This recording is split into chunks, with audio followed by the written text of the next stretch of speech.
علی بھائی اگلا سوال ہے، قرآن حکیم میں کئی مقامات پر اللہ تعالیٰ نے اپنے لیے ورڈ ہم یوز کیا ہے، جبکہ دوسری طرف اللہ تعالیٰ نے اپنی توحید پر بہت زور دیا ہے، اس کے باوجود جمع کا صیغہ استعمال کرنے میں کیا حکمت پوشیدہ ہے؟ جیسا کہ انا اعطیناک الکوثر، انا انزلناہ فی لیلۃ القدر، انا ارسلناک شاہدا و مبشرا و نذیرا۔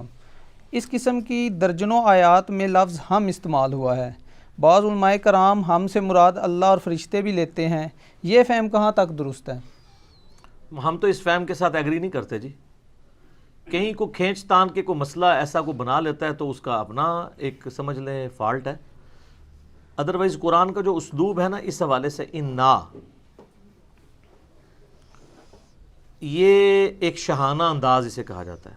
آپ ذرا لکھنؤ اور دلی کی اردو جو بولنے والے لوگ ہیں نا، جو پان بھی کھاتے ہیں، کچھ لوگ پاکستان میں بھی ایسے موجود ہیں، کراچی کے اندر آپ چلے جائیں تو ان کی تو زبان یہ ہے کہ ہم گئے تھے، جب ہم آپ کی طرف آئے، وہ ہم اکیلے ہی گئے ہوتے ہیں اور ہم ہوتے ہیں، کیونکہ شستہ اردو میں ہم کا لفظ استعمال کیا جاتا ہے۔ اسی طریقے سے عربی لنگوسٹک کے اندر اللہ نے اپنی شہنشائیت کو بریف کرنے کے لیے ہم کے ساتھ صیغہ استعمال کیا۔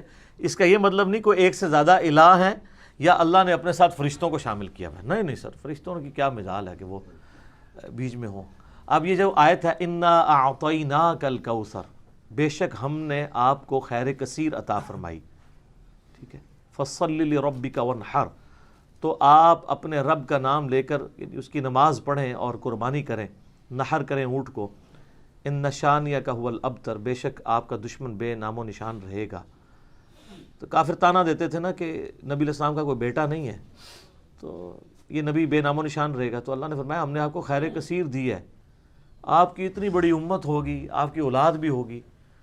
اور اسی میں بعض لوگ اس کی یعنی تفسیر میں سیدہ فاطمہ کو لے کے آتے ہیں اہل تشیع، وہ بالکل ٹھیک ہے کہ ظاہر نبی علیہ السلام کی نسل تو سیدہ فاطمہ سے ہی چلی ہے نا، تو کوثر سے مراد وہ بھی ہیں، اور بخاری مسلم میں ہے اس سے مراد حوض کوثر بھی ہے، اور کوثر سے مراد آپ کی اتنی کثیر امت بھی ہے، ٹھیک ہے۔ تو مجھے بتائیں یہ جو انا اعطیناک الکوثر ہے، یہ کسی فرشتے نے نبی علیہ السلام کو یعنی یہ حوض کوثر دیا ہے؟ اللہ دیتا ہے۔ یہ بچی جو دی ہے، جو جنتی عورتوں کی سردار ہے، یہ کسی فرشتے نے دی ہے؟ وہ تو سورہ الشورى کے اینڈ پہ آتا ہے، اللہ ہے جسے چاہتا ہے بیٹے دیتا ہے، جسے چاہتا ہے بیٹیاں دیتا ہے، اور جسے دیتا ہے دونوں، اور جسے چاہتا ہے بے اولاد رکھتا ہے۔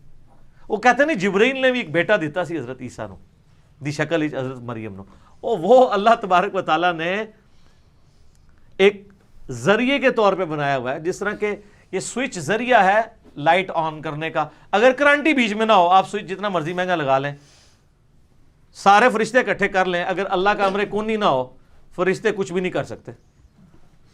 وہ تو اللہ تعالیٰ نے ایک ذریعہ بنایا ہوا ہے، پانی کو پیاس بجھنے کا ذریعہ بنایا ہے، لیکن اگر اللہ نہ چاہے کہ آپ کی پیاس بجھے تو آپ 7 سمندروں کا پانی بھی پی جائیں، ویسے تو سمندر کا پانی کو پی نہیں سکتا، ویسے ہی مر جاتا ہے، نمکین ہوتا ہے، یہ سمجھانے کے لیے کہا جاتا ہے 7 دریاؤں کا پانی پی جائے، پیاس نہیں آپ کی ختم ہوگی۔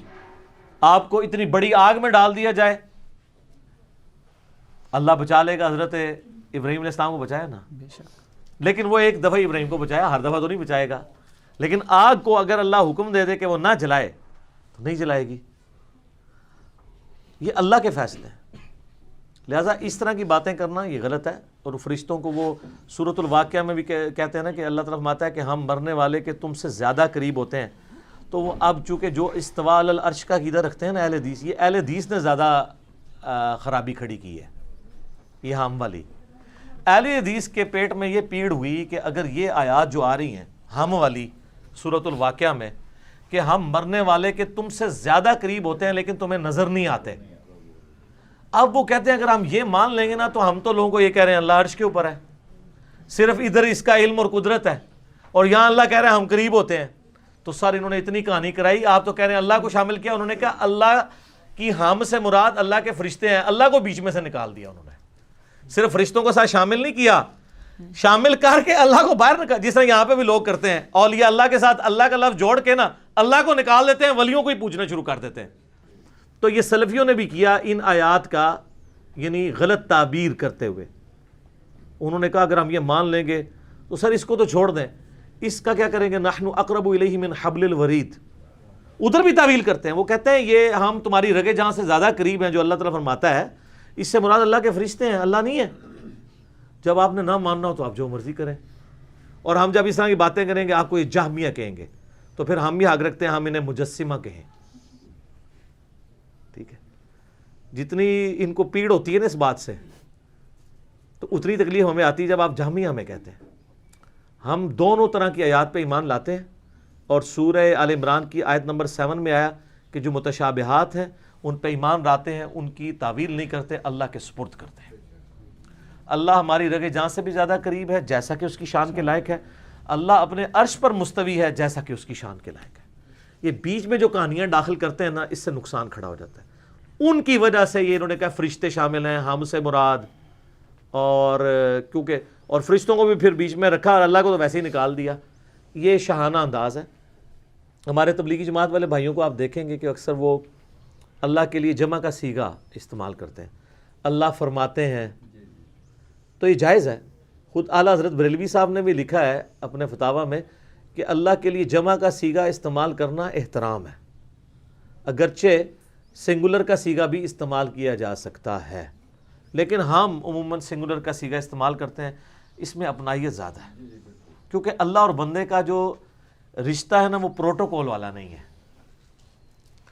دیکھیں، ہم مخلوق میں کسی کے سامنے اپنے کپڑے اتار سکتے ہیں، چاہے وہ پیغمبر ہی کیوں نہ ہو، نہیں اتار سکتے. ہمارا ضمیر بھی گوارا نہیں کرے گا، نہ شریعت حکم دیتی ہے. اور اللہ قرآن میں کہتا ہے جب تم اپنے لحاف میں لپٹے ہوتے ہو نا رات کے وقت، ہم اس وقت بھی تمہیں دیکھ رہے ہوتے ہیں. اللہ سے تمہارا کپڑوں والا پردہ بھی نہیں ہے. اللہ کے ساتھ جو ہمارا رشتہ ہے نا وہ ہے فرینکنس کا، بندے اور معبود کا. الذین یذکرون اللہ قیاما وقعودا وعلی جنوبہم، اٹھتے بیٹھتے چلتے پھرتے کروٹوں پہ لیٹے اس کو یاد کرنا. اللہ کے ساتھ اپنائیت اسی وقت ہوتی ہے جب ہم سنگولر کے صیغے کے ساتھ خطاب کریں. تو اللہ اپنے آپ کو جب ہم کہہ رہا ہوتا ہے نا، وہ اپنے شانہ انداز کو پریزنٹ کر رہا ہوتا ہے، ورنہ اللہ تعالیٰ جہاں پہ توحید سکھا رہا ہوتا ہے وہاں سنگولر کی صیغوں کے ساتھ ہی ہے. قل هو اللہ احد، اے نبی تم فرماؤ، اعلان کر دو، وہ اللہ، وہ یکتا ہے، اکیلا نہیں، یونیک، جس کی کوئی ایگزامپل نہیں ہے. اکیلے تو اور بھی بہت ہیں، محمد رسول اللہ بھی تو اکیلے ہی ہیں نا، ایک ہی ہے نا جن کو امام کائنات بنایا گیا ہے. مقام شفاعت ایک ہی بندے کو دیا گیا نا، اکیلے تو وہ بھی ہیں. ٹھیک ہے، حضرت عیسیٰ علیہ السلام اکیلے ہی ہیں نا، حضرت آدم علیہ السلام بغیر باپ اور ماں سے پیدا ہونے والے اکیلے ہی ہیں نا. اکیلے تو بہت لوگ ہیں، لیکن یکتا جس کی کوئی مثال نہیں بیان کر سکتا، یونیک، وہ اللہ ہے. اللہ الصمد، اللہ بے نیاز ہے. لم یلد ولم یولد، نہ اس نے کسی کو جنا نہ اس سے کوئی جنا گیا. ولم یکن لہ کفوا احد، ہائے ہائے، اور اس کے مقابلے کا، اس کی ٹکر کا کوئی ایک بھی نہیں ہے، وہی وہ ہے. تو توحید کے اعتبار سے زیادہ اٹریکشن اور توحید کی اناؤنسمنٹ کے پوائنٹ آف ویو سے اللہ تعالیٰ کے لیے سنگولر کے اگر ہم استعمال کریں گے صیغے تو یہ زیادہ پریفریبل ہے. قرآن میں جو اللہ نے استعمال کیے ہیں یہ جمع کے صیغے اللہ تعالیٰ نے اپنے شاہانہ انداز کے لیے بیان کیے ہیں، نہ کہ اس چیز کے لیے بیان کیے ہیں کہ آپ اس سے کوئی اور رزلٹ نکالنا شروع کر دیں. ٹھیک ہو گیا؟ ٹھیک.